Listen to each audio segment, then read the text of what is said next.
안녕하세요. 저는 은혜화평강교회 송진명 목사입니다. 오늘은 주님께 드리는 삶이라는 제목으로 여러분에게 말씀을 전하고자 합니다.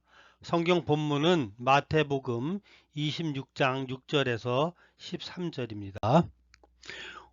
우리가 벌고 있는 돈에서 생활비로 필요한 돈 이외에 모든 것을 주님을 위하여 바치는 사업가가 있다면 여러분은 그를 어떻게 생각하십니까? 미국의 위니타라고 하는 사업가가 있었습니다. 그는 무척이나 주님을 사랑했습니다. 그래서 아내와 상의한 끝에 회사의 이익금의 반을 가난한 사람들과 선교를 위하여 내놓기로 결심했습니다. 그래서 그는 한국의 H교단에 50억 이상을 헌금하였고 자신이 버는 돈 중 생활비 이외의 모든 돈을 주님을 위하여 내놓는 삶을 살았습니다. 오늘 본문에 나오는 값비싼 향유를 예수님의 머리에 부은 아마 나사로의 누이 마리아는 예수님께서 시몬 베드로의 집에 있을 때 들어와서 예수님의 머리에 그 비싼 향유의 옥합을 끼어서 예수님의 머리에 부었습니다. 그러자 예수님의 제자들은 화가 났습니다. 그래서 예수님의 제자들은 9절에 보니까 그 여자에게 이 비싼 향유를 팔아 가난한 자에게 주지 그것을 깨서 낭비하느냐고 이야기하고 있습니다. 그랬더니 예수님께서는 10절에 예수님께서 제자들에게 너희가 이 여인에게 뭐라고 하지 마라. 그는 내가 조금 있으면 죽어야 하는데 나를 위하여 좋은 일을 하였다고 칭찬하고 있습니다. 우리는 오늘 이 본문을 통하여 두 가지 교훈을 얻고자 합니다.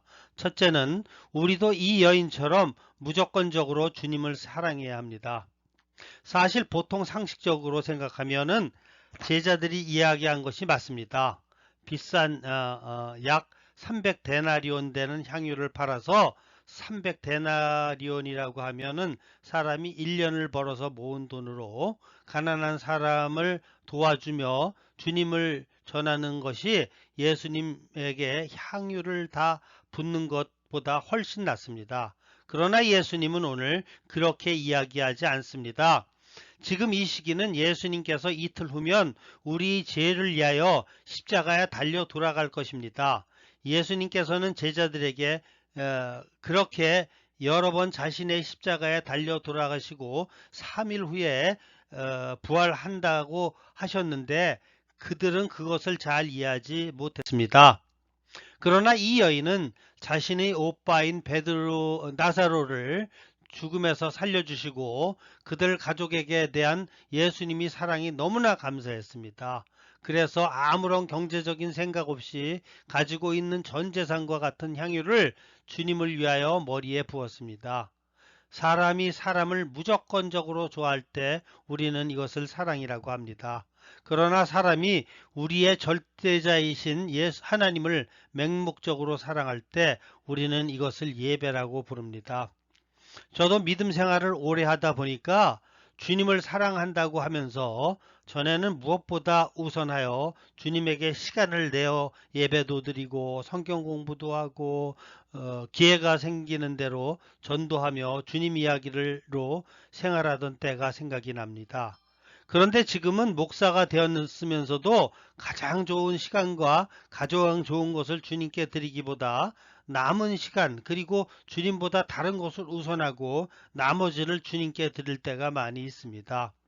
저도 이 설교를 준비하면서 제 자신이 잘못되어 가고 있다는 것을 느끼며 많이 회개했습니다. 예배란 우리가 가지고 있는 가장 좋은 것과 가장 좋은 시간을 주님을 위하여 아낌없이 드리는 것입니다. 그런데 우리는 예배를 드리러 오면서 오늘 성가대의 찬양은 어떤가? 대표 기도는 잘하는가? 목사님의 설교는 어떤가? 그리고 자신과 친한 누가 교회에 예배에 왔는가? 이런 것들을 생각하지는 않으십니까? 우리는 주님께 예배드리러 올 때 주님을 만나고 싶은 마음으로 가장 귀한 것을 주님께 드리고 시간을 헌신할 줄 알아야 합니다. 주님께 예배드리러 나올 때 주님께 가장 귀한 시간과 물질을 가지고 나오는 사람들에게는 그 예배가 그리고 주님 만나는 일이 최고의 기쁨이 되고 주님이 우리에게 최고의 가치가 있는 존재입니다. 그러나 자신이 다 쓰고 남은 시간에 예배 보러 오고 자신이 쓰고 남은 돈으로 헌금하는 사람들에게는 예배가 보잘것없으며 주님이 보잘것없는 존재일 것입니다. 그러므로 이제부터는 주님께 나아올 때 이 여인처럼 자신의 가장 귀한 시간과 가장 귀한 것을 가지고 주님께 나아오는 삶을 사시기를 예수님 이름으로 축원합니다. 두 번째, 주님은 우리의 올바른 관계를 맺기를 원하십니다. 우리가 주님을 위하여 시간을 바치면 하나님 보시기에 얼마를 바치겠습니까? 그리고 경제적으로 주님을 위해 바친다면은 주님 보시기에 얼마를 바치겠습니까? 그러나 그분은 우리의 중심을 보십니다. 예수님을 3번 부인한 베드로에게 갈릴리 바닷가에서 주님은 베드로에게 묻습니다. 베드로야, 내가 다른 사람보다 나를 더 사랑하느냐? 그때 베드로는 주님에게 이야기합니다. 예, 주님, 내가 다른 사람보다 주님을 더 사랑하는지 주님이 아십니다. 우리는 주님을 위하여 자꾸 우리 나름대로 무엇을 하려고 합니다. 그러다 보면 사람이 지치고 주님에 대한 관계가 멀어진다는 것입니다. 주님은 요한복음 15장 5절에서 이렇게 이야기하고 계십니다. 나는 포도나무요 너희는 가지니 저가 내 안에 내가 저 안에 있으면 이 사람은 과실을 많이 맺나니 나를 떠나서는 너희가 아무것도 할 수 없음이라고 이야기하고 있습니다.